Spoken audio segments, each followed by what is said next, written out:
Good afternoon, everybody, and welcome to Bayou Bets for Monday, June the 27th. I'm Zach Ewing, and I promise this is not a solo show, at least not entirely a solo show, as in just a few minutes, I will be joined here on our bet.nola.com Sports Betting Monday show by Eric Biggio, who is the head of trading for Caesars baseball team. And he is going to go through a Major League Baseball midseason odds review with me. So that is coming up in about 5 minutes, and we're looking forward to that. A reminder, in the meantime, a couple of things to take care of. One is that we are brought to you by Caesars Sportsbook, and we hope that you can sign up for the Caesars Sportsbook if you want to get in on some of this Major League Baseball action, or if you are just waiting for football season like a lot of us are. You can sign up for Caesars Sportsbook at nola.com/Caesars, and your first bet is risk-free up to $1,500. So the way that works, you make your first bet. If it wins, great, you just made yourself some money. If you lose, you get another crack, another bite at that apple, and you can, up to $1,500, have a second chance and basically try to win all of that money all over again. So go to nola.com/Caesars for that. A couple of other things to take care of before Eric joins us here in a few minutes. It was a big weekend for sort of breakthrough championships. If you get our Bayou Bets newsletter in your inbox, which if you don't, sign up at bet.nola.com for that. You know that we were sort of tracking all of this, and one of them was the Stanley Cup final. It finished up last night. Colorado Avalanche beat the Tampa Bay Lightning 2-1 in Game 6. That finished the series 4-2. Always kind of weird when a team doesn't get to close it out at home. The Avs had a chance in Game 5 at home and lost, so they go fly across the country and finish it off. Their fans don't get to see it, but I'm sure they were all watching on TV and got to see them raise the Stanley Cup and skate it around the ice. Always one of my favorite things in sports. And so congrats to the Avs. They were among the preseason favorites in the NHL, by the way. You see there at the bottom, plus 550 preseason, very low odds to win the Stanley Cup, and so they do cash. Still a nice payday, obviously, if you bet on Colorado, but not quite as nice of a payday as it would be for those who had the gumption, had the guts, had the glory to bet on the Ole Miss baseball team. And I'm sure around here, college baseball is one of the king sports, and so everyone's aware that Ole Miss won its first national title yesterday. So one of LSU's rivals. But it's interesting, as you talk to LSU fans, it seems like a lot of them are genuinely happy for Ole Miss here. And I get that. Like, look, LSU has 5 national championships already. And yes, it's been too long since they've had one for most of the fan base, and they're definitely desperate to get back to that mountaintop. But this is Ole Miss first. They're your neighbor. They're coached by Mike Bianco, who is an LSU graduate.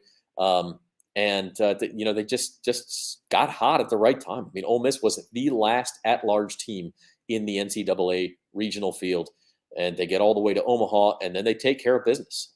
They won Saturday night's game, and then they win Sunday afternoon with a comeback, 3 runs in the 8th inning, beat Oklahoma 4-2, win the series, and you see there at the bottom let's just say a $10 bet on Ole Miss pre-tournament paid tremendous odds, paid you $600 back at 60-1 odds. So Ole Miss, we've been telling you all season long, we've been telling you, don't bet on the favorites in college baseball, at least not before the end of the year.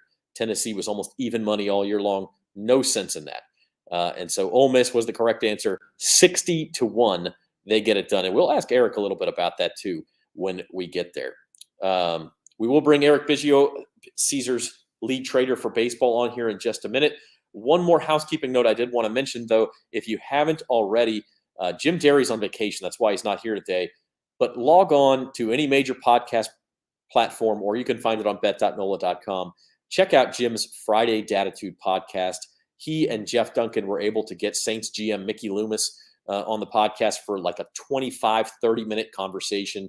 Just really good stuff. You don't have very many opportunities to hear Mickey Loomis in a one-on-one or 2-on-1 setting, as it were, like that, where he can just talk about what he saw from the offseason, what he expects this season. And I can tell you, just from listening to it, Mickey Loomis is excited about this team.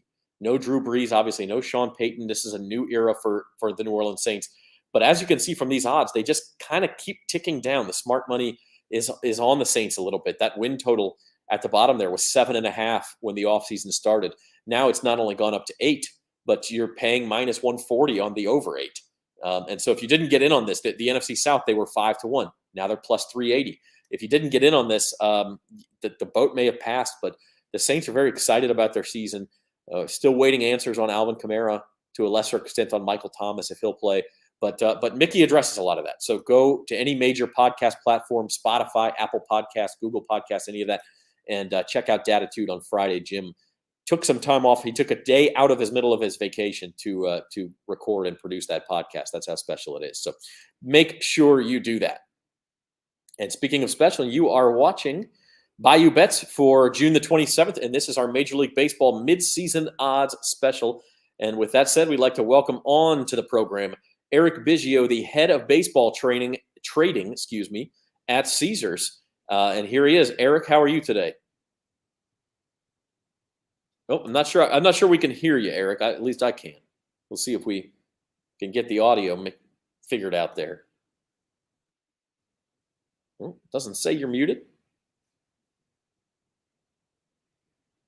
Let me see. See if we can hear Eric here. He's on to talk about Major League Baseball odds. Eric, are you with us? We can see you, but we can't hear you. At least I can't. If someone can hear Eric, comment and let me know that I'm the only one who can't hear him, and that will narrow down what the problems are. Eric is going to log off and try to come back on. Maybe he can find a mic. But in the meantime, just to reiterate what I just said, listen, the Saints are excited about their offseason. Mickey Loomis is excited about their offseason. You can hear that on Datitude. This is a pretty good team. I mean, they had one of the best defenses in the NFL last year. And one of my favorite bets, by the way, that's not listed on this list is Saints odds in the division, win total, in the division is just 3. They just have to win 3 out of 6 games to get you a push. They have to win 4 to win that bet for you. But it's at even money. And if you think about it, Atlanta and Carolina, look, the Saints got to win at least 2 of those games. They probably could win 3. They'll be favored in all 4 of those games. If they could win 3 of those 4, that's a push right there. And then they've just got the split with Tampa Bay, a team that even since Tom Brady arrived, the Saints have really dominated that series. They've won 4 out of 5 against Tom Brady's Bucs, with the exception, of course, being the playoff game, the one everybody wanted. But during the regular season, they've won all 4. And they've just got to win 1 of those 2 plus 3 out of 4 against Atlanta and Carolina. Really like that bet on Caesars. You are watching Bayou Bets. We're awaiting Eric Biggio, head of Caesars Trading for Baseball. Couldn't get his mic to work. We couldn't hear him when he was on a minute ago. So we'll see if we can get Eric to rejoin. But in the meantime, let's take a look at some of those Major League odds as we go forward here. For the first time, one of the reasons I was glad we had Eric on today, for the first time this weekend, actually for the first time in several years during the regular season, the LA Dodgers are no longer the favorites to win the World Series. That honor now belongs to the New York Yankees. And let's see if we can't get Eric on. We'll try one more time. Eric, are you with us? I am. Can you hear me better now? I can hear you. That's fantastic. Okay, great. So sorry about that. No, that's okay. How are you today? Doing well. Yourself? I'm doing just great. We're talking baseball. It's summertime. I was just writing in our daily best bets. Like, this is sort of the start of the sports betting year, and it starts out with just a month of Major League Baseball, and you have some Wimbledon and some NASCAR and golf and things to bet on. But as we all await football, this is really the time when baseball betting kind of takes center stage. We do. We finally got it all to ourselves now with the Stanley Cup wrapping up last night. So the focus will be all on baseball going forward. Well, it's just showing some World Series odds, and I do want to ask you about the College World Series as well. But let's take a look at these World Series odds. Mm-hmm. And for the first time, you would know better than me. When was the last time in the regular season the Dodgers were not the World Series favorite? I think it's been years. I just made a note of that this week with the injury to Mookie Betts and some injuries to their bullpen with Daniel Hudson going down, and with the Yankees' torrid pace that has propelled the Yankees to the favorite now. So it's been, I'd say, the Dodgers were favorite all through last year until the Braves beat them, and probably towards the end of 2019, I would say. Yeah, it's been a long time. I know the Giants had a good team last year, but the Dodgers were still the World Series favorites the whole time. Yeah. And that's one thing, people see the Yankees record and they've won 53 games. I think they're 53-20 as of right now. Just an incredible winning percentage, on pace to challenge the record of 116 regular season wins. Yeah. But the way baseball's structured anymore, it doesn't really matter if they win 115 and the Dodgers only win 100. Once you get to the postseason, it's all wiped clear, of course, and the Dodgers still have the starting rotation. They'll get healthier. Yeah. Are you taking money on the Yankees? I mean, is that one reason for the odds move as well? Yeah, it's a two-pronged kind of move. Performance and money has prompted the move to making the Yankees favorite. But like you mentioned, once playoffs start, and with the expanded playoffs this year, it might make it a little more random. The thing that's going to be an interesting factor is the buys, right? Coming into this year, we'll have the expanded wild cards, but the two best records will have a bye. So I think that'll be a huge factor, looking like the Yankees and the Astros, and could be the Dodgers and Mets in the National League, but still up for grabs. Yeah, let's take a minute and talk about that, because the playoff structure is so new. It's now 6 teams from each league that get into the playoffs. Previously, for the last 10 years or so, it's been 5. Now it's 6, and so the top 2 teams get a bye into what is still the divisional round, while teams 3 through 6 in each league, they've got to play this best of 3 series that, I mean, as we know in baseball, like a best of 3 series. I mean, I think the Orioles took 2 out of 3 from the Rays last week, and I'm sure you could find an example every single weekend. You look and say, well, that team's not as good as this other team, but they took 2 out of 3. Right. And so it adds this level. If you're not one of those top 2 teams, you've got to win, maybe not quite a coin flip, but something close to that just to get through. Oh, absolutely. And, momentum just as good as your next day's starting pitcher, right? So you have a standout starter, let's say McClanahan on the Rays, who just could shut down any offense. That could overcome any kind of advantage or season-long advantage that a team might have. So, it's going to be a real battle, I think, to see who finishes second as opposed to third. I think that's going to be a real battle, and also for the 6th wild card, the last team to get in. That'll be fun. That'll be a new element this year. Yeah, absolutely. On a similar topic, Eric. Yeah. For those who are new betting baseball, since it is that time of year, are futures more popular in baseball than they are in other sports? It just seems to me, with so many games, that maybe people are afraid to bet an individual Friday night game, but they're willing to say, I think that team wins the AL West.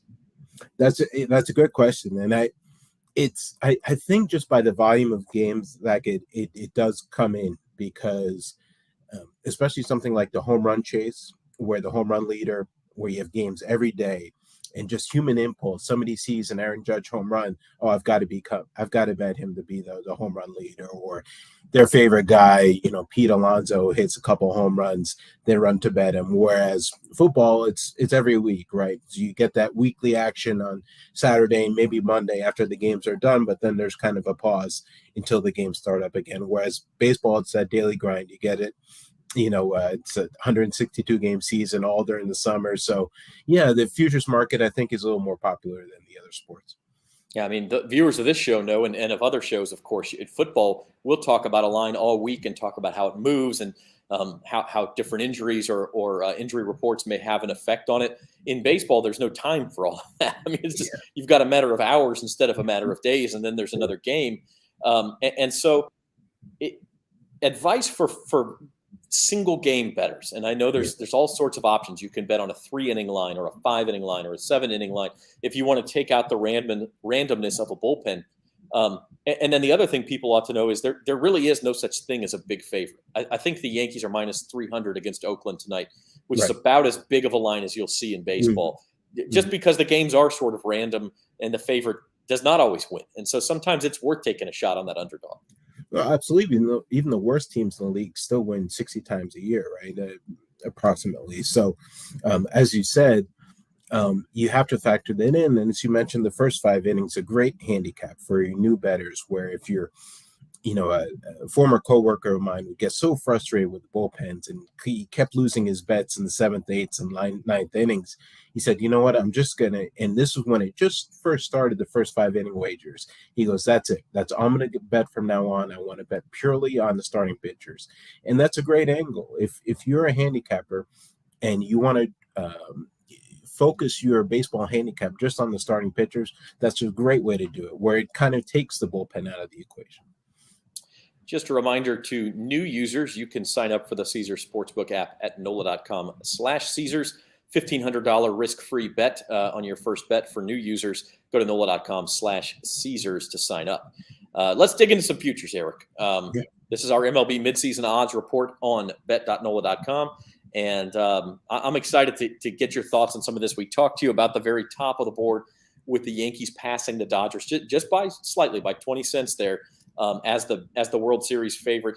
How about those next two teams on the board? Because they've sort of separated themselves too. You mentioned those 4 teams as possibly getting the 4 byes through the first round. But beyond that, just from a team strength point of view, those look like the 4 that you start with. Yeah, and the Dodgers lineup, even through all the injuries they've had, is just so deep. And, they've got guys like Gonsolin and Tyler Anderson step up kind of to really help up their rotation. The Astros, we've got some pretty strong liability there. Took a pretty strong bet on the Astros to win the World Series. So, with reason too. They're just playing great. That Alvarez is a stud in the lineup.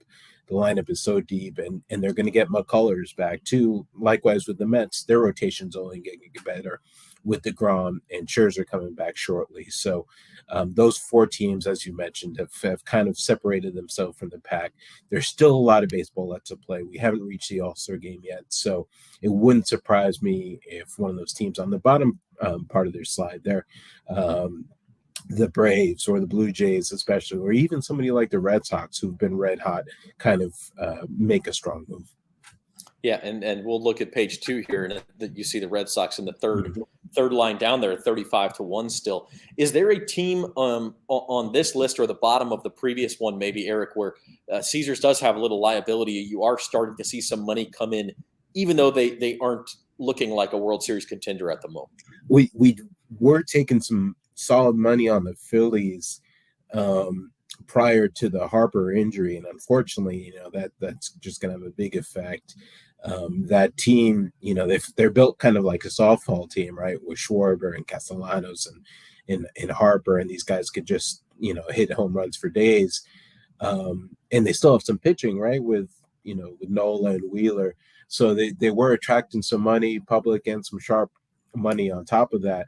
But with that Harper injury really kind of deflates things. The Red Sox, as mentioned, though, that's a team especially they've got a big series coming up with Toronto coming up right now.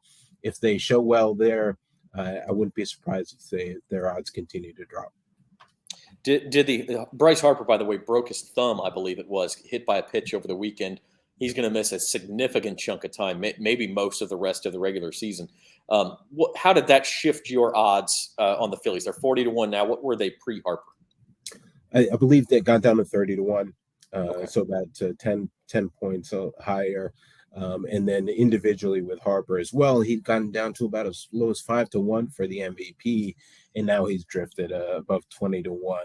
Just unfortunate because he was really gutting it out, playing through injury and carrying the team. So a big effect in all prices there.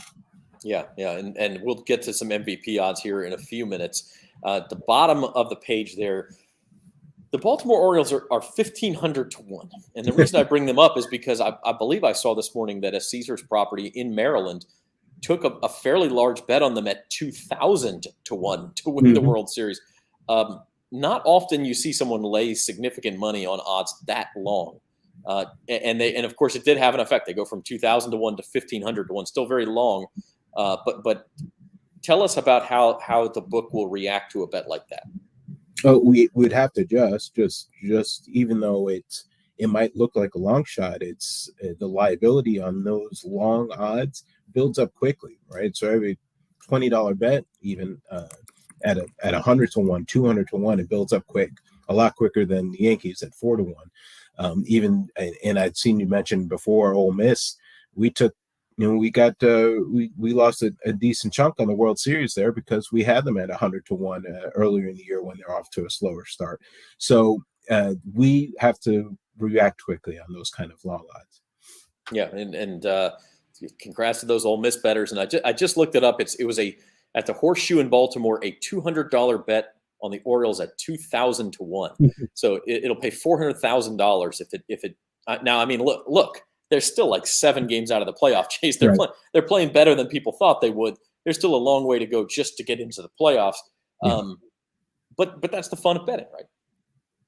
Yeah, absolutely. I mean, the Rams, I think my first year in the industry, the St. Louis Rams at the time were a similar price, 200-1, something along those lines. And people put in speculative bets, $500, and we paid some big tickets on those. So, those are the tickets that make gambling great. Leicester City, EPL a few years back, same kind of thing, 1,001, 2,001. So it could always happen. You can never say never in this business. Yeah, I mean, people laugh at some of these bets, but they cash sometimes. So yeah. Break it down and look at each league individually. Obviously, not a whole lot of difference in the order here from the World Series odds. Yankees 2-1, Astros little higher than 2.5-1, and then it's the Blue Jays at 5-1. A pretty significant gap there between Toronto and anybody else. And we've seen that all year long. Toronto, even though they got off to somewhat of a slow start, they get a lot of respect. Yeah, and they were, I believe, the preseason favorite for the AL East, or if not tied with the Yankees. So there was a lot of kind of public love for the team. But going into the year, they've got some real likable guys with Vlad Jr. and Bichette and these guys. So we have a lot of built-in liability for the Blue Jays. So I think we're kind of waiting for them to make their run. The pitching is there. I think Gausman and Alec Manoah, those guys have shown well. A little bit of disappointment with Barrios, their third guy. So, but I'm still waiting for them to make a run. So I wouldn't be surprised if they not really give the Yankees a battle for the AL East, but make a strong move to be at least the second best team in the division. And the team that they will fight potentially in the playoffs is the Houston Astros, which is the hometown team for a lot of people in Louisiana, especially now that Alex Bregman, LSU great, is one of their stars and one of their veterans. The Astros, I mean, boy, the team does not look the same as it did a couple of years ago. And I know you mentioned they're getting McCullers back, they're getting some of their pitching back, and they had the sign stealing scandal, all of that. Turns out this organization, this franchise, was built pretty strongly because even as they move guys in and out, every time they bring up a new player, Yordan Alvarez a couple of years ago is now an MVP candidate. Jeremy Pena this year, not a lot of people had heard of him. He's a Rookie of the Year candidate. The Astros just keep chugging along. Yeah, and the analytics department, I think there's a lot of credit within that organization. They keep, like you said, pulling up guys within the organization. That's the strength of a strong organization where you can just kind of promote from within and just plug in guys and say, okay, well, we value your contribution, Carlos Correa, but we've got a guy ready to take your shoes and without missing a beat. And to me, I think this lineup is even stronger than years past. It's just not a lot of holes from top to bottom. And the pitching is, Verlander's the one key that I thought has made a big effect this year. I didn't think he'd come back as strong as he has, and he is, if not the odds on, he's one of the co-favorites for the Cy Young. And again, we'll get to those awards here in just a few minutes. Looking at the National League, Dodgers still the favorite here. The Mets have a slightly better record at this point. And then another team that's a lot of people around here cheer for is the Atlanta Braves, defending champions. Started out slow, but they've gotten hot, and now they're starting to challenge the Mets. What do you see about the Braves' long-term prospects? Yeah, you have to respect them. Any World Series champ. I thought there'd be some questions replacing Freeman. Olsen really hasn't stepped up, but they're so deep. Acuna really hasn't been healthy all year, but now they've got guys like Michael Harris and Steven Strider rookies that have made solid contributions, and now they're kind of playing to the level people expected. So the NL East, I think, is going to be a dogfight going for the rest of the year. The Mets are, about a $2 favorite, but I think that there it is. I think that, with reason, it's going to be a 2-horse race going down to the wire. Yeah, and that's a nice segue into our division odds here. A couple of divisions that have all but been decided. We talked about how hot the Yankees are. A little bit of respect in that price for the quality of the Blue Jays. And then the AL West, the Astros, almost certainly going to win that division. But elsewhere, we've got some good races. And Eric, I look at the NL West where, yes, the Dodgers are, plus 200 favorites to win the NL, but they're only minus 220 to win their own division because the Padres are a team that's having a great year. Yeah, absolutely. And Machado, he had kind of put the team on his shoulders to start the year. Manny Machado and guys like Mackenzie Gore, rookies, really stepped up. Yu Darvish and Joe Musgrove, another annual Cy Young Award candidate favorite. They are absolutely in the mix. And, while the Dodgers had just, with their depth, have kind of motored on any more, let's say Freddie Freeman goes down for a little bit, it wouldn't surprise me at all to see San Diego kind of take the lead in that division. We'll get into some of the awards here as we continue on our Bayou Bets Major League Baseball midseason odds review. Speaking with Eric Biggio, Director of Baseball Trading at Caesars. Happy he's here with us. And Eric, one question for you. With the volume of baseball, what is your day like? How do y'all handicap the odds, and what sort of team do you have to scour box scores and say, hey, Jeremy Pena hit 2 home runs last night. We need to adjust these Rookie of the Year odds.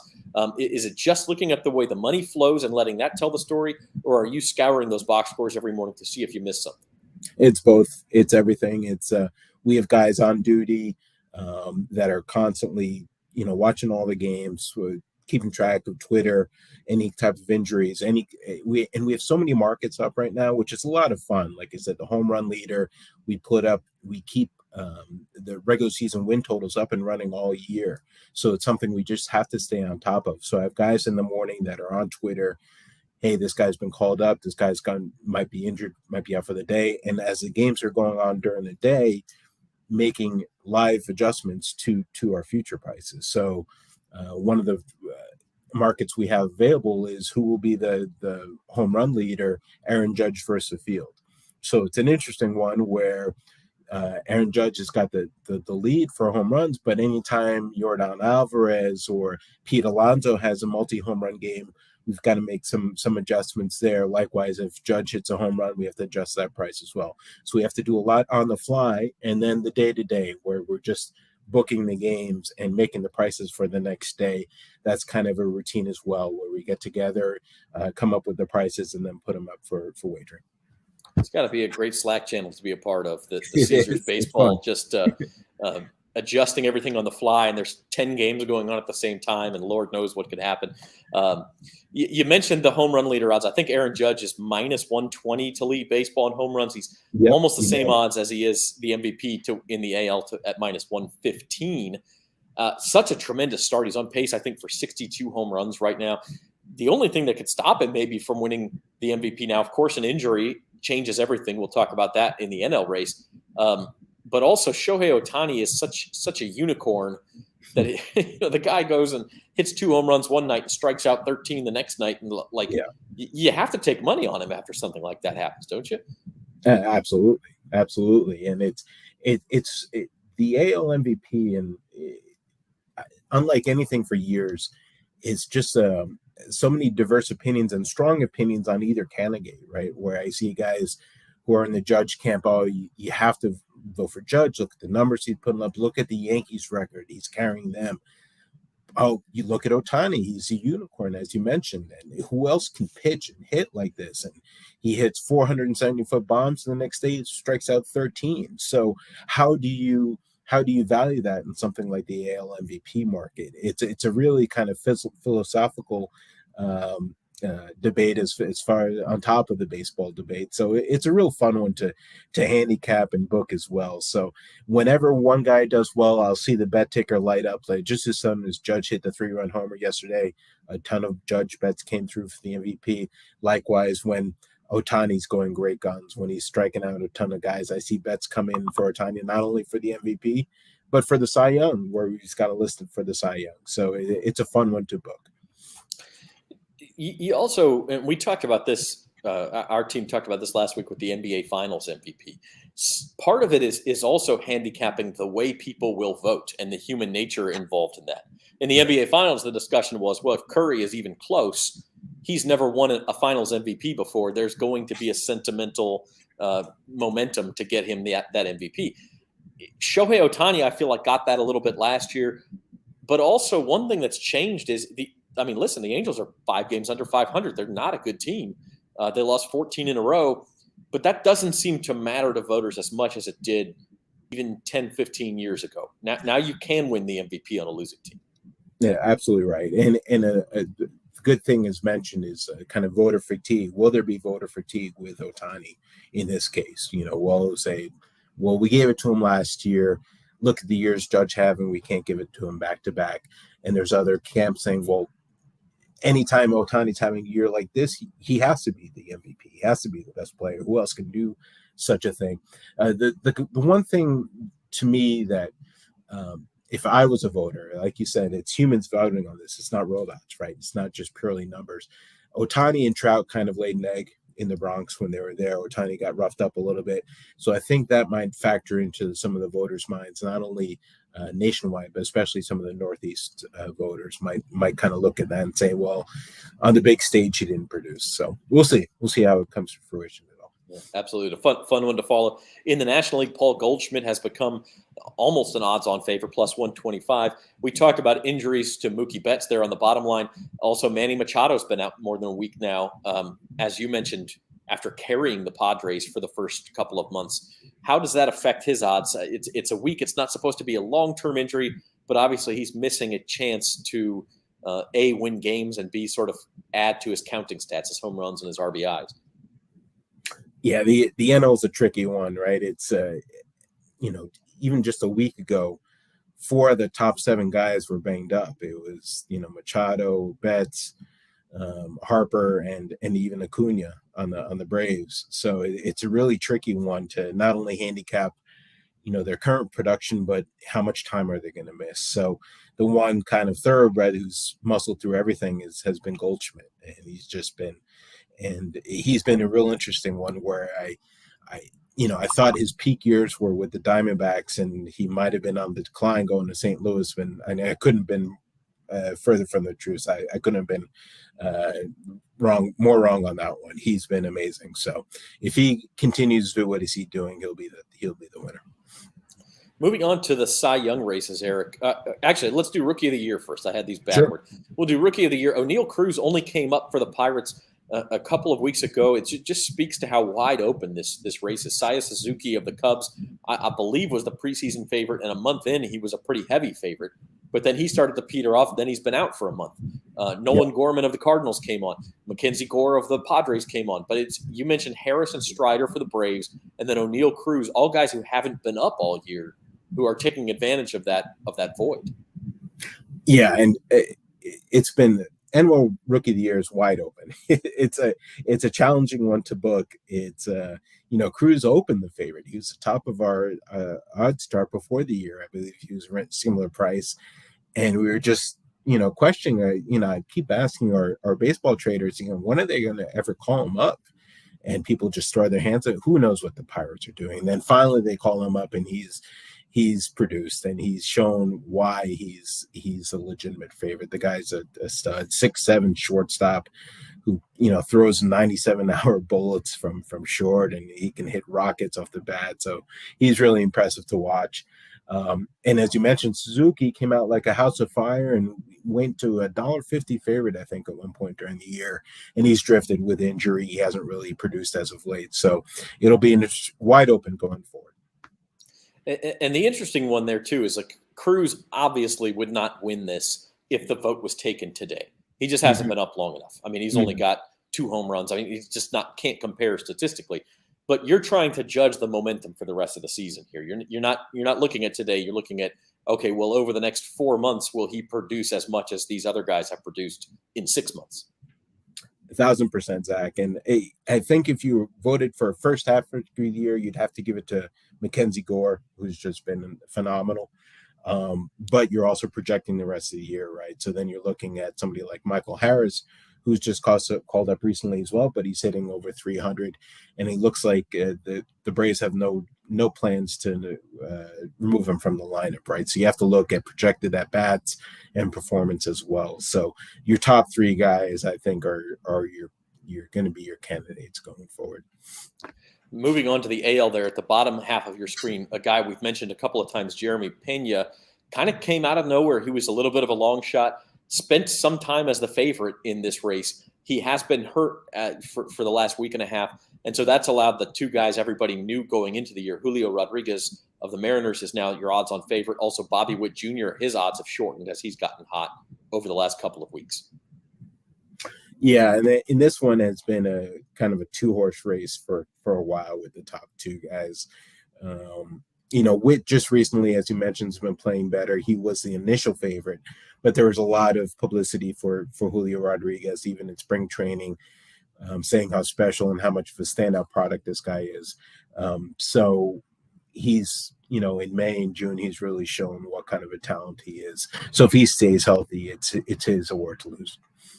So Julio, the favorite there. And then we'll finish with the Cy Youngs. And I mean, Eric, this is such a Tampa Bay Rays thing, but I feel like if you polled even baseball fans who paid attention in March, or maybe even at the end of April, I'm not sure they would know who Shane McClanahan was. Right. And now he's the favorite to win the AL Cy Young. Yeah, absolutely, and yeah, I'm the lead baseball trader, right? And I didn't factor him in at all as a potential Cy Young Award winner. But pretty quickly, it found out the biggest hint, Zach, is when the bettors and your sharp bettors are betting a guy not only in awards but on the day-to-day basis. So right off the bat, McClanahan, let's say we put him up as a $1.30 favorite, and they would lay it to $1.40, $1.50. So that to me was a signal that wow, the bettors have confidence in this guy. We better pay attention as well. Yeah. I mean, he has been phenomenal, as has Justin Verlander. Obviously, you mentioned him, and then Alec Manoah of the Blue Jays, a rookie last year, had a real strong year and has just kept going. Yeah, and he's kind of carried the team, right? Where Barrios has drifted a little bit. It's been Manoah and Gausman who've done the trick for the Blue Jays, and Garrett Cole's a real interesting one, where he was a preseason favorite, had some kind of rough starts right off the bat, and guys like Nestor Cortez and Jordan Montgomery were doing their thing for the Yanks. But now, as of late, Garrett Cole's been the Garrett Cole of old. He's been really tough last few starts, and I think he looks like he's back on his A game.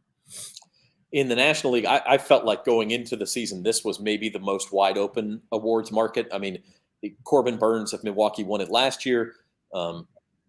Shout out Bakersfield, California. But, he did. I mean, look, he didn't throw a lot of innings for a Cy Young Award winner. It was going to be hard for him to repeat that. Brandon Woodruff was the same thing for the Brewers, and he's had an injury, so he's kind of off. Walker Buehler's been hurt. It's been a little bit difficult to handicap going through the season. But Sandy Alcantara of the Marlins, another name maybe not a ton of people know, probably more than McClanahan, but he's taken the bull by the horns.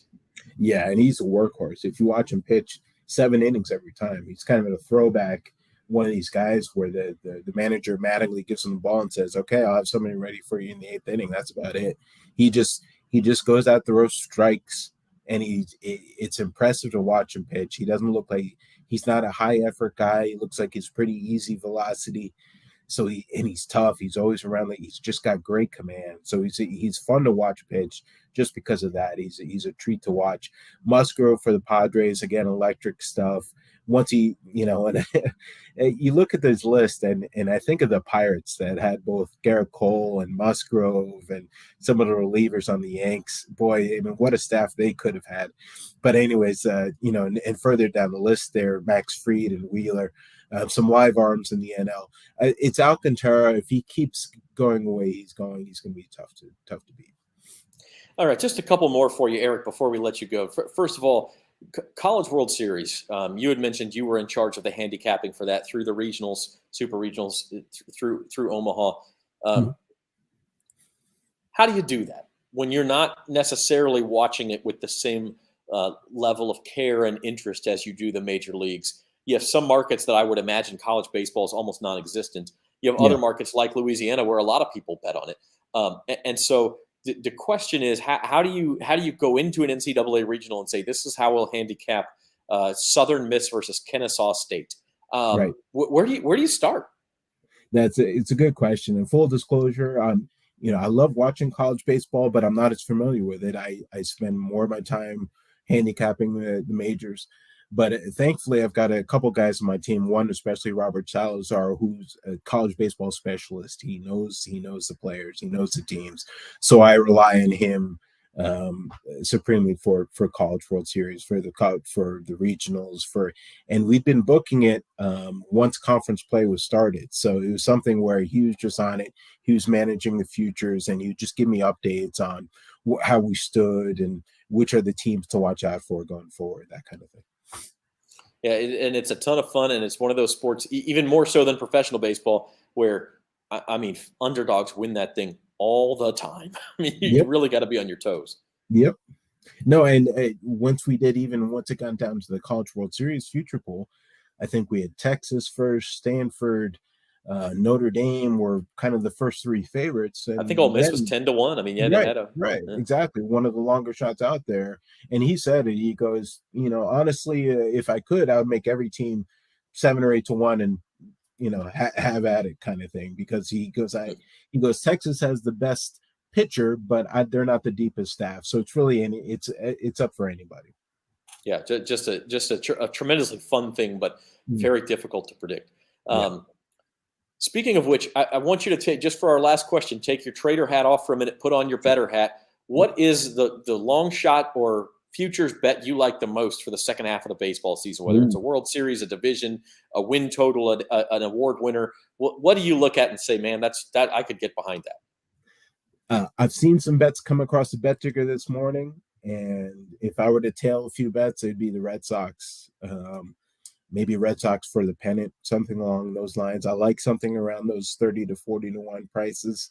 So that's right in my range. I think they're 25 to 1 for the to win the American League. So I think this morning it was 17 to 1. So maybe moving, taking some money. Yeah. So that one I think is pretty live, and who knows where Chris Sale is going to come back, but if he comes back anywhere close to the guy he's been in the past, they could be really live. And that lineup is with Devers and Story, Bogarts. They've got some bats, and as you mentioned, in a 3-game series, anything can happen. So I think there'd be a live team going forward. All right, you heard it here first. If you haven't signed up for Caesars Sportsbook, NOLA.com/Caesars, you can use that free bet on the Red Sox, like Eric Biggio would advise. So, or on any of these other just tremendous markets out there. As he said, you could bet on win totals after every single day. If you think, this team's on a 10-game winning streak, they're garbage, I'm going to bet the under, or vice versa. The Angels lose 14 in a row, they'll be okay. Let's bet the over. So very interesting. And Eric, we thank you so much, the head of baseball trading at Caesars Sportsbook. Can't thank you enough for being here. My pleasure. Thanks again for having me. All right. Thank you, Eric. And we're very happy he could join us for this midseason odds report. And that will about do it for Bayou Bets on this Monday. Jim Derry and Devin Jackson are on vacation, as is Spencer the Guru Urquhart. Patrick McGee's out sick. I mean, everybody left me, except I had Eric Biggio here, so everything was okay. Little housekeeping note before we go. We will be dark for 4th of July weekend. No At the Book on Thursday, and no Bayou Bets next Monday, which is July 4th. So we will be back with you on Thursday, July the 7th for At the Book at 4 o'clock. live on these same social media channels and on bet.nola.com.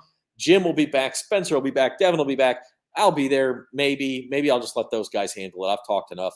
And until then, we certainly appreciate you all joining us and watching our Major League Baseball midseason odds report.